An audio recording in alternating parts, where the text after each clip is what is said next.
Aptos commence à faire un peu de bruit, il y a pas mal de choses à faire là-bas, mais faut-il savoir comment s'y rendre? C'est AZK et aujourd'hui je serai votre humble guide, je vais vous donner les bases pour pouvoir explorer Aptos, mais juste avant ça, je vous prends un instant pour vous demander de laisser un like sous la vidéo si elle vous plaît, et si ça vous intéresse d'avoir un guide similaire sur Sui, eh bien abonnez-vous parce que ça arrive très bientôt. Sachez que tout ce qu'on va aller voir dans cette vidéo est disponible sous forme de tableur. Ça c'est un petit projet personnel que j'ai fait à part mais qui est public, que vous pouvez utiliser. Et dedans vous allez retrouver tous les liens qui vont être utiles par rapport à Aptos et aussi par rapport à Sui pour ceux qui auront envie de se spoiler. Et la première étape quand on découvre un écosystème, eh bien c'est de savoir quelques bases, donc quel portefeuille on va pouvoir utiliser, quel bridge on va pouvoir utiliser pour envoyer des cryptos dessus, quel protocole on va pouvoir utiliser pour aller farmer des airdrops, farmer ou faire des swaps. Il y a toutes ces informations de base sur le tableur et bon, ça me paraît aussi évident mais je l'ai noté comme ça. Il faut savoir que quand on est sur la DeFi, pour ceux qui auraient l'habitude d'être sur des exchanges, on doit payer des frais de transaction quand on veut utiliser une blockchain, et sur Aptos, sans surprise, on paye les frais en token Aptos. Donc il vous en faudra un petit peu. Si vous venez sur Aptos depuis un exchange, bon bah a priori ça devrait pas être très compliqué, hein. Vous savez comment retirer des tokens Aptos vers un portefeuille, mais si vous voulez passer par la DeFi, je vais vous montrer un moyen de récupérer des tokens Aptos sans passer par un exchange. Avant ça, il va falloir choisir votre wallet. Il y en a quelques-uns que j'ai déjà essayé sur cet écosystème. Mon préféré, ça reste Petra, c'est celui qui est développé directement par Aptos. Il est très simple d'utilisation, on peut le retrouver sur navigateur et sur mobile. Ensuite, on a aussi Pontem Wallet qui est pas si mal, lui il fait même plus qu'Aptos, on le retrouve aussi du côté d'Ethereum, Solana et Movement. Comme Petra, il est disponible sur navigateur, sur mobile et il est compatible avec des ledgers et d'autres hardware wallets. Pour ceux qui voudraient avoir le même wallet pour la blockchain Aptos et la blockchain Sui, je peux vous proposer aussi Nightly et Martian Wallet qui fonctionnent plutôt pas mal. Par contre, on ne pourra pas connecter de ledger sur ces deux wallets. Je sais que tout le monde n'a pas de ledger, mais comme moi j'en utilise un, et ben c'est plutôt pratique de savoir quelles extensions sont compatibles avec, quels écosystèmes sont compatibles avec. Donc c'est pour ça que je l'ai mentionné pour les portefeuilles. Bon bah ensuite, une fois que vous avez choisi votre portefeuille, je pense que pour la plupart vous savez un petit peu comment ça fonctionne. Il suffit tout simplement de créer un nouveau compte. Alors vous allez avoir une phrase de 12 mots à retenir, va falloir la noter et la mettre dans un endroit sécurisé. Et une fois que c'est fait, une fois que vous avez bien noté votre phrase de 12 ou parfois 24 mots, mais je crois que sur Petra c'est 12 mots, eh bien vous avez votre portefeuille prêt à l'emploi. Alors prêt à l'emploi c'est vite dit puisque pour l'instant j'ai 0$ dessus, donc c'est pour ça que la deuxième étape, le bridge, est important. Il faut bien que je puisse amener des fonds sur mon portefeuille. Pour ma part, je vais passer depuis la blockchain Arbitrum. Il y a d'autres écosystèmes depuis lesquels on peut partir pour aller sur Aptos. Mais comme je l'ai dit un tout petit peu plus tôt, on peut aussi passer depuis un exchange. On peut retirer des tokens Aptos directement depuis Binance, Coinbase ou plein d'autres exchanges qui le listent. Personnellement, je n'utilise plus d'exchange, donc je ne vais pas vous montrer ce côté-là dans la vidéo. De toute façon, je pense que pour la plupart d'entre vous, c'est déjà acquis. Vous savez faire un retrait depuis une plateforme centralisée. Donc là, on va aller voir comment ça se passe du côté d'un bridge pour envoyer des stablecoins de Arbitrum à Aptos. Et honnêtement, il n'y a rien de très compliqué là-dedans. Le bridge en question, il s'appelle The Aptos Bridge. Il porte plutôt bien son nom. Il suffit de connecter un wallet EVM, donc compatible avec les écosystèmes autour d'Ethereum, et un wallet Aptos, et vous allez pouvoir utiliser le bridge.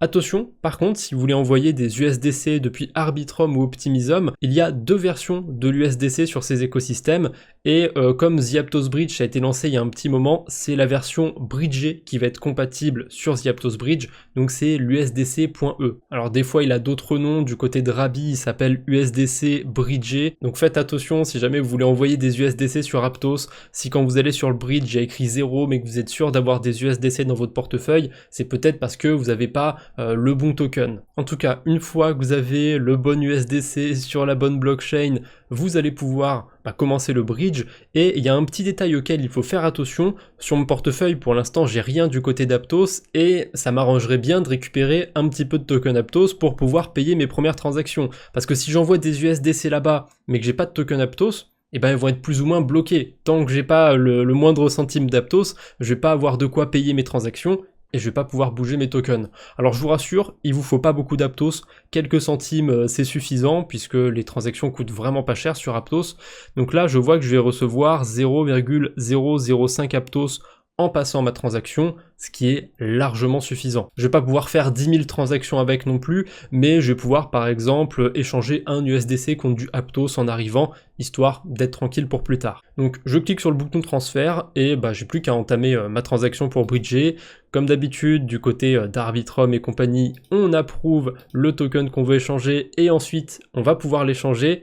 Si je m'attarde sur ça, c'est parce qu'Aptos ne fonctionne pas pareil, vous allez le voir, c'est complètement différent. Et maintenant, je dois passer une deuxième transaction, et si on regarde en détail ce qui se passe sur mon portefeuille, bon il y a mes USDC qui sortent de mon portefeuille, c'est logique vu que je veux les bridger, mais il y a aussi un petit peu d'Ether. En fait, s'il y a un petit peu d'Ether comme ça qui sort de mon portefeuille, c'est parce que c'est ça qui va me permettre de récupérer un petit peu de token Aptos. Donc, il n'y a pas de problème sur ma transaction, c'est normal que ça me coûte un petit peu d'Ether, j'ai plus qu'à confirmer ma transaction et attendre quelques secondes à quelques minutes. En général, c'est plutôt rapide parce que le bridge, il utilise Layer 0 et c'est plutôt rare que Layer 0 prenne quelques minutes, voire quelques dizaines de minutes. En tout cas, j'ai rarement le cas où ça prend plus de 5 minutes. En attendant, je vais pouvoir préparer la deuxième partie de cette étape sur la blockchain Aptos. Il y a un type de protocole hyper important à connaître quand on veut découvrir un écosystème, c'est les agrégateurs. Les agrégateurs, ça va servir à échanger des cryptos. Et pourquoi il vaut mieux passer par un agrégateur?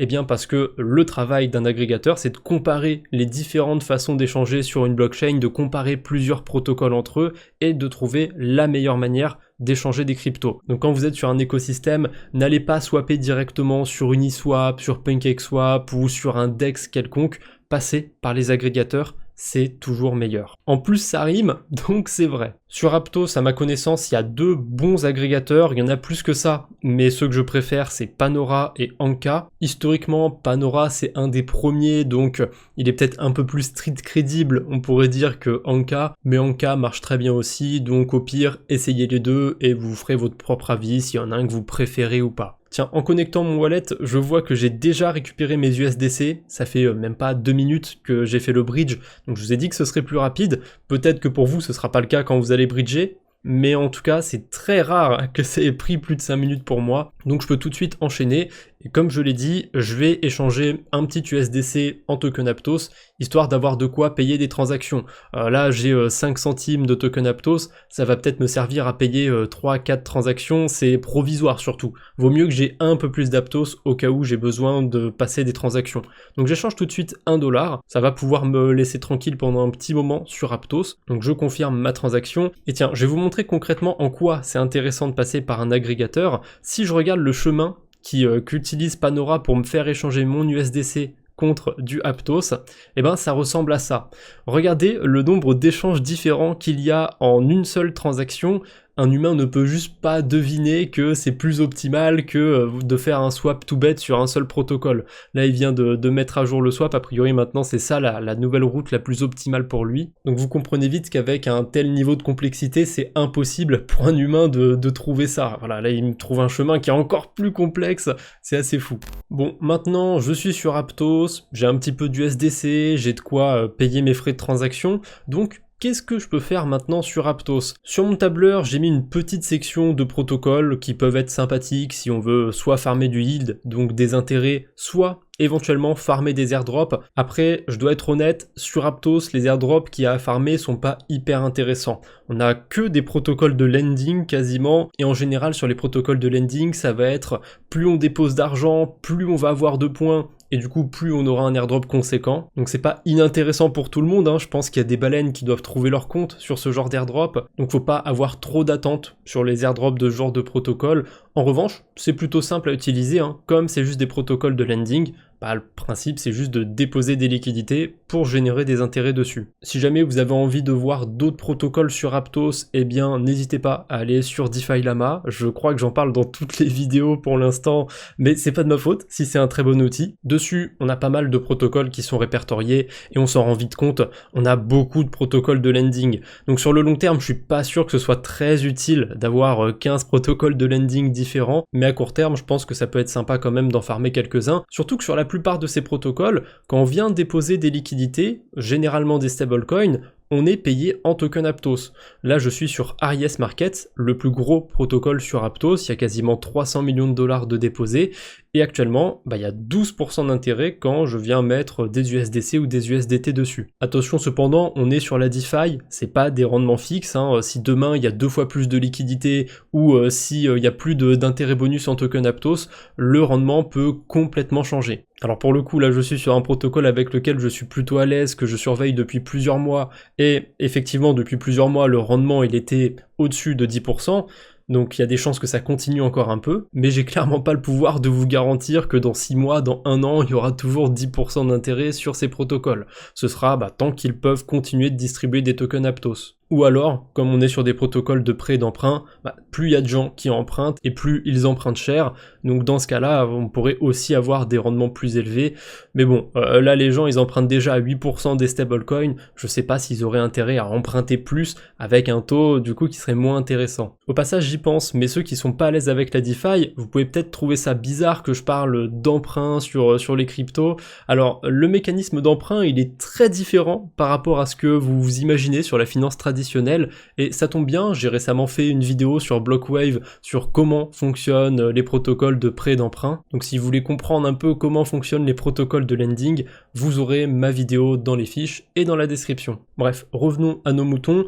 Tant qu'à faire, tant que j'ai mes USDC sur Aptos, est-ce que j'irai pas les déposer sur Aries pour générer quelques intérêts? Donc je choisis le token que je veux déposer, moi j'ai des USDC. D'ailleurs, si vous faites attention, il y a un petit Z devant, c'est parce que c'est de l'USDC bridgé via Layer 0. On en a parlé un tout petit peu plus tôt. Et ça, c'est une particularité au protocole Aries. Quand on veut ouvrir une position, on doit créer un profil. Alors, je sais pas exactement pourquoi ils ont choisi ce mécanisme, mais ces profils, ça peut permettre plusieurs choses. Ça peut permettre de faire plusieurs stratégies sur la même adresse. Admettons que vous ayez envie de déposer des USDC, mais qu'à côté, vous ayez envie de faire une autre stratégie qui n'a rien à voir, eh bien, vous pouvez créer 2 comptes avec la même adresse et du coup, séparer un petit peu 2 utilisations différentes du protocole. Je pense pas que ça va servir à grand monde honnêtement, mais c'est bon à savoir que c'est possible de faire ça sur Aries. Je vais déposer tous mes USDC sur le protocole, et rappelez-vous, quand j'étais sur Arbitrum, quand j'ai fait ma transaction sur le bridge, avant d'utiliser mes USDC, je devais les approuver, parce que c'est comme ça que ça fonctionne sur les blockchains EVM.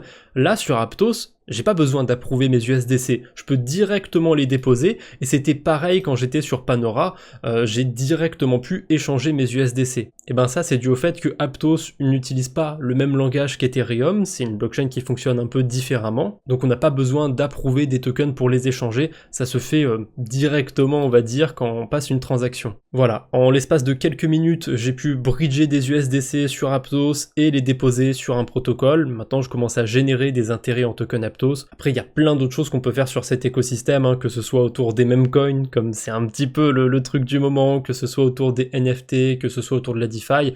Il y a vraiment plein de choses sur Aptos et aussi sur Sui. Donc si ça vous intéresse d'en savoir un peu plus sur ces écosystèmes, dites-le moi en commentaire. Bref, c'est tout pour aujourd'hui, j'espère que cette vidéo vous aura plu et surtout qu'elle vous aura été utile. Si vous avez besoin d'un lien en particulier, vous avez tout ce qu'il faut dans la description. Allez, je ne vous embête pas plus pour aujourd'hui, on se retrouve bientôt j'espère, d'ici là portez-vous bien, salut tout le monde!